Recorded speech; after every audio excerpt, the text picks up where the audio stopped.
खोलो सारे बाइबल को, जो लाए बाइबल खोल ले। लूका की अंजील 2 बाब 8वीं आयत से लेकर 13वीं 14वीं आयत तक हम आएंगे ताकि आज के मैसेज का विर्द हम समझ सके। जी। उसी इलाका में चरवाहे थे जो रात को मैदान में रहकर अपने गला की निगहबानी कर रहे थे और खुदावंद का फरिश्ता उनके पास आ खड़ा हुआ जिब्राइल। आगे। और खुदावंद का जलाल उनके चौकीर चमका और वो नहायत डर गए क्योंकि फरिश्ते ने देख के वैसे ही बंदा डर जाता है। आज भी लोग कहते हैं जो फरिश्ता नजर आए समझो मौत आ गई, ऐसा नहीं है, डर जाते हैं और डर के ये भी डर के। आगे। मगर फरिश्ता ने उनसे कहा डरो मत क्योंकि देखो मैं तुम्हें बड़ी खुशखबरी की बिशारत देता हूं, बड़ी खुशी की खबर देता हूँ जो सारी उम्मत के वास्ते होगी कि आज दाऊद के शहर में तुम्हारे लिए एक मुनज्जी पैदा हुआ है, यानी मसीह खुदावंद, और उसका नाम और उसका तुम्हारे लिए ये निशान है कि तुम एक बच्चे को कपड़े में लिपटा अगर नोट कर लियो आज एदी निकाल होगी। एक बच्चे को कपड़े में लिपटा और चरनी में पड़ा हुआ पाओगे और यकायक उस फरिश्ता के साथ आसमानी लश्कर की एक गिरोह खुदा की हमद करती हुई और कहती जाहिर हुई कि आलमे बाला पर खुदा की तमजीद हो और जमीन पर उन आदमियों में जिनसे वो राजी है सुना हो। किताबे मुकद्दस का पढ़ा और सुना और समझा और कबूल किया जाना हम सबों के लिए बाइस से बरकत का स्वाब हो। हाथ दोनों उठाकर बोलो आमीन। तुसी लगे रहो, कोशिश करें वो जो माइक डिस्टर्ब कर रहा हो ना। आमीन। चरनी बनाई जाती है सीजन के अंदर। त्यागदेवी ने चिचंदा दो और जगह जगह पर चरनियां बनाई जाती है। मेरा आज क्वेश्चन है आप सबसे, आप सीख कर जाएंगे आज इस भेद को। चरनी क्यों बनाई जाती है? बोलना है, डरना नहीं, बोलते जाए। क्यों बनाते हैं चरनी? यीशु उसमें पैदा हुआ था। गुड। अब यीशु उसी जगह पे पैदा क्यों हुआ, ये क्वेश्चन है। बड़ी बात है। ਤੁਹਾਡੇ ਬੱਚਿਆਂ ਦੀ ਪਦਾਇਸ਼ ਹੋਏ ਤੇ ਤੁਸੀਂ ਜਨਾਬ ਮਹਿੰਗੇ ਤੋਂ ਮਹਿੰਗਾ ਹਸਪੀਟਲ ਹੈ ਤੇ ਮਾਂ ਕਹੇਗੀ ਮਾਂ ਸਦਕੇ ਜਾਏ ਮੇਰੇ ਪੁੱਤਰ ਨੂੰ ਤੱਤੀ ਮਾਂ ਨਾ ਲੱਗੇ, ਇਹਨੂੰ ਬਿਸਤਰ 'ਚ ਰੱਖੋ। कर देंगे नहीं? तो मेरा क्वेश्चन है यीशु मसीह चरनी में ही पैदा क्यों हुआ? सारे चर्च के साथ कई सालों से बना रहे हैं, सुन भी रहे हैं। यीशु मसीह चरनी में आया क्यों आया, ये क्वेश्चन है। अगर कोई समझदार थे बैठा है, मैंने एक वीडियो अपने चैनल पर अपलोड की हुई है। मैंने शॉर्टली मैसेज हिंट्स वहां दिए हैं। अगर किसी ने वो मैसेज सुना है तो वो यहाँ से जवाब देगा। अगर नहीं सुना तो मतलब आप गफलत में जिंदगी गुजारे, अपने मैसेज गौर से नहीं सुना। यीशु चरनी में क्यों आया? जो कोई बात नहीं पूछ रहे तो कौन बोल रहे जी? गुड। आजिज़ी हलीमी वो तो है हमारे बारे में, वो तो है उसमें, इसमें कोई शक नहीं। लेकिन चरनी में आना आजिज़ी हलीमी नहीं है भाई, एक बहुत बड़ा भेद है पीछे। यूसुफ क्यों उसी जगह पे चला गया, क्यों उस रास्ते से गया? ये खुदा का प्लान था, वहां सराय तक लेके जाना, उस इलाका में लेके जाना कि घर कोई ना हो, घर में वलादत ना हो, उस जानवरों के अस्तबल में, खुरली में, चर्नी में मसीह की वलादत हो। भेद है बहुत बड़ा जो मसीहियों को पता नहीं, मौत से ज्यादा पास्टरों को नहीं पता। क्योंकि वहाँ बहुत शक्ल तक लगता था, उस शहर में था, लेकिन चरनी के अंदर तो नहीं है ना, जब बादशाह होते थे नहीं जगह और पे तख्त लगता था। जी मैं बता रहा हूँ कि दाऊद का शहर बेहतलहम जो था वो दाऊद का शहर था, बादशाह उसी जगह बैठता था उसी शहर में। लेकिन दाऊद का तख्त जानवरां दे अस्तबल जिथे तुसी डंगर पांदे तुसी ते नहीं सोना पसंद करते होते, खाना पसंद करते। ए शहर वाले तो तुर जाते गोए लो, स्मेल आती है। मैं फिर पूछ रहा हूँ, ये बात मोस्ट ज्यादा पास्टरों को भी नहीं पता, और समझ कर जाइएगा, यीशु मसीह का चरनी में आना और गड्डरियों को सिर्फ मैसेज देना एक बहुत बड़ा भेद है। काहिनों को क्यों नहीं बताया जो हैकल को चला रहे थे? ये चरवाहे थे, भेड़े बेचने वाले थे, ये भेड़ा बेचने साजे ही थे। ले ला ले लो, ले ला ले लो, भाई ईद आ रही है, कुर्बानी देनी है, ले ला ले लो। ये भेड़े बेचने वाले थे जी। खुदावंद बर्रे की सूरत में आया था ना, खुदावन बर्रे की सूरत में नेड़े नेड़े आ गई थी। लेकिन आज भेद खुलेगा आप सबसे, मैं फिर कह रहा हूं, अब रीजन उसकी समझे। ये खुदा बाप का प्लान था कि यीशु मसीह को उस जगह पे ले जाया जाए, मरियम और यूसुफ को, क्योंकि वो वहां रहते थे, अभी नासरत में नहीं थे, वो वहां रहते थे अपने शहर में, और बाप वहां लेकर गया क्योंकि वो प्रोफेसी हो जो नबियों की मार्फत लिखी। अब सुने गौर से, जब भेड़े बेचने वाले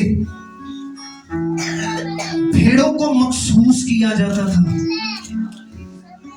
ए केड़ी कुर्बानी लिए थे, ए केड़ी कुर्बानी लिए थे, ए केड़ी कुर्बानी लिए। लेकिन जो सारी कुर्बानियों से एक अफसल इनकी कुर्बानी होती थी, जिसमें सारी यहूदियत का कफारा दिया जाता था, वो था फसह की कुर्बानी। वो थी फसह की कुर्बानी, जिसमें सारी यहूदियत का कफारा दिया जाता था।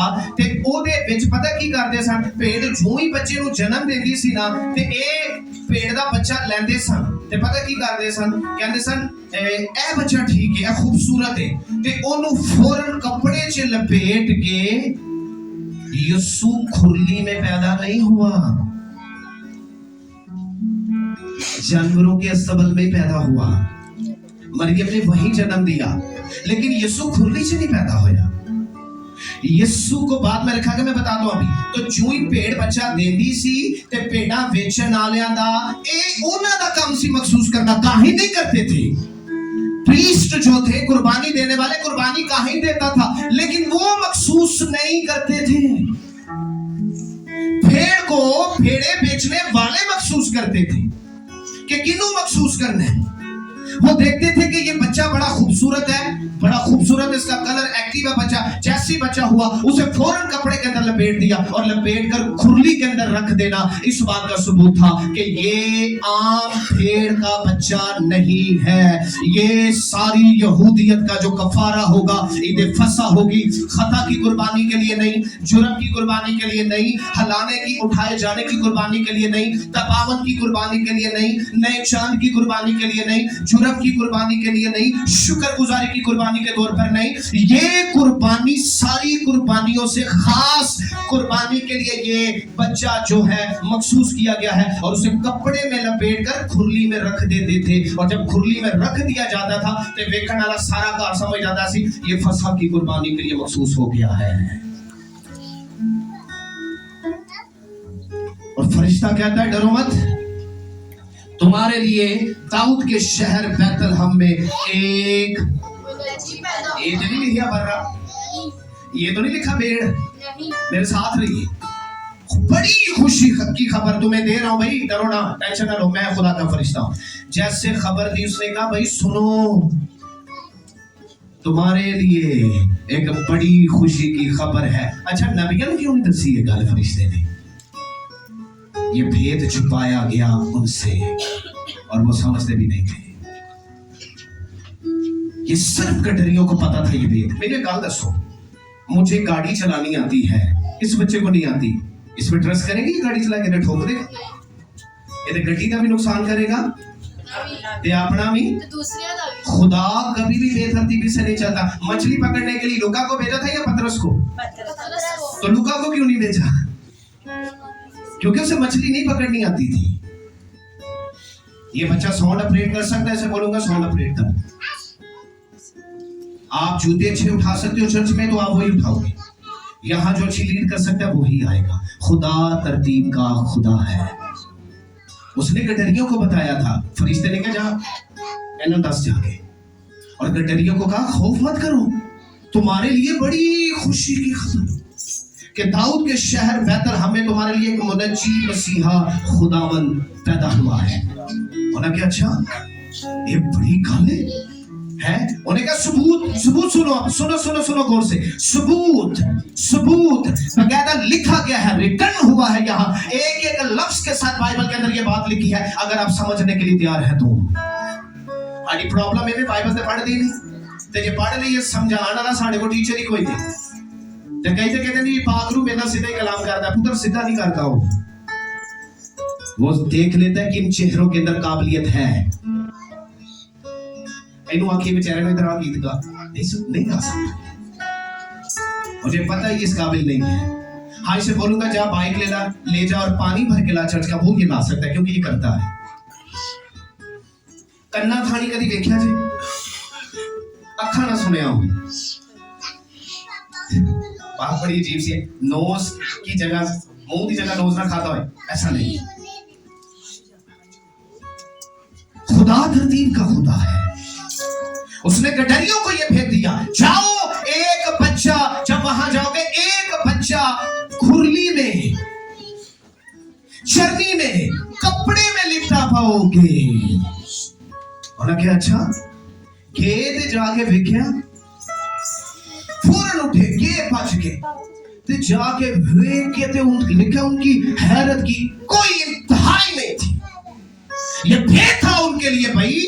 एक शख्स इस भेद को जानता है, वो भेद ये को पुठा हो जाए तो वो तो घबराएगा, वो घबराएगा, यकीनन घबराएगा। क्यों ये हैरान थे? क्योंकि उस खुरली के अंदर आज तक इन्होंने भेड़ों के बच्चों को मखसूस करके कपड़े में लपेट कर रखा था। ये फसा की कुर्बानी के लिए है। पहली मर्तबा देखा इंसान का बच्चा, खुदा का बेटा, और बर्रा बन के कपड़े के अंदर लपेट कर रखा गया। तब ये नबूवत पूरी हुई जो यूहन्ना ने कहा था, वो देखो खुदा का बर्रा जो जहान के गुनाहों को उठा लिए जाता है। ये भेद है। ਇਹਨੇ ਚਰਨੀ ਬਣਾਉਂਦੇ ਨੇ, ਇਹਨਾਂ ਨੂੰ ਕੋਈ ਨਹੀਂ ਜੇ ਪਤਾ। ਪੁੱਛੋ ਹਾਂ ਕਦੀ ਇਹਨਾਂ ਨੂੰ ਤਾਂ ਇੰਨਾ ਪਤਾ ਚਰਨੀ ਬਣਾਣੀ ਤੇ ਲੋਕਾਂ ਦੇ ਪੈਸੇ ਦਾ ਜਾੜਾ ਕਰਨਾ ਅਸਾਂ। ਤੇ ਫਿਰ ਆਲੇ ਜਿਹੜੇ ਭਾਈ ਆਦੇ ਨੇ ਇਹ ਪਾਦਰੀ ਪਾਸਾ ਤੁਸੀਂ ਬੋਲਦੇ ਹੋ ਭਾਈ ਮੇਰੇ ਨਾਲ ਹਿੱਸਾ ਪਾਇਆ ਤੁਸੀਂ, ਮੈਂ ਕਿਉਂ ਬੋਲਦੇ ਦਵਾਂ? ਮੇਰੇ ਪੈਸੇ ਦਾ ਜਾੜਾ ਕਰਨਾ ਤੁਸੀਂ, शराब पीनी हो ते नचना ਤੁਸੀਂ। चरनी का ये भेद है, ये आम बात नहीं थी, क्योंकि यीशु मसीह खुदा का बर्रा है। आमीन। मैनू आज भी एक गल याद है, 2016-17 की गल है। मैं गीत गा दी था, क्रिसमस डे सीजन चलता से पिया ते मैं सलीब का गीत गाता, मेरी जिंदगानी यीशु नासरी। उथे बड़ा ही कोई अकलमंद बंदा बैठा है, आंदा जी मैं कहांगा कि आ गया, आंदा जी मैं कहांगा। बंदे नू अकल नाल गीत गाने चाहिए। खैर मैंने तो कोई बात ना की, पर मैंने उसे ये कहा जिससे खुदा की समझ हो उसे पता है, इससे पहले कि आप मसीह की वलादत को मनाएं, मसीह के आते सार मसीह के मरने की पेशेनगोई की गई है। बर्रा कुर्बानी देने आया है। ये है भेद चरनी का। चरनी के अंदर मखसूस किया जाता था बच्चे को कि ये फसा की कुर्बानी के लिए है, और मसीह आते साल मखसूस हुआ है। ऐसे चरनी ना भेद इस चर्च को समझ आनी चाहिए। आप उस चर्च के साथ नहीं है जहां पर जहालत है। यहाँ बाइबल स्टडी खुदा का शुक्र करने बड़े अच्छे तरीके से दी जाती है। आमीन। और समझ आइए चरनी ना भेद की है कि चरनी में आना हादसा नहीं, कि ऐ सफरे जाने सानू जगह नहीं लभी, ऐ सराया है। सुनते हैं ना, लिखा है ना बाइबल में भी कि सोनिया जी यसू मसीह जा रहे कमरिया च जगह ना लभी, उन्हें कहा जी ऐ खाली जगह जानवरों की है, इधर रात काट लोगे। भाई ये हादसा नहीं, ये खुदा का प्लान था वहां लेके जाना, क्योंकि चरनी के अंदर यीशु अगर मखसूस ना होता तो फसा की कुर्बानी के लिए यीशु मखसूस ना होता और ये नबूवत पूरी ना होती। ये खुदा का प्लान था, खुदा ने अपना कलाम पूरा किया, ये चरनी थी। आज यीशु आपके दिल में आना चाहता है। चरनी चले आ गया वो, कितने साल हो गए ने, 2000 कितने साल साल किता रब ने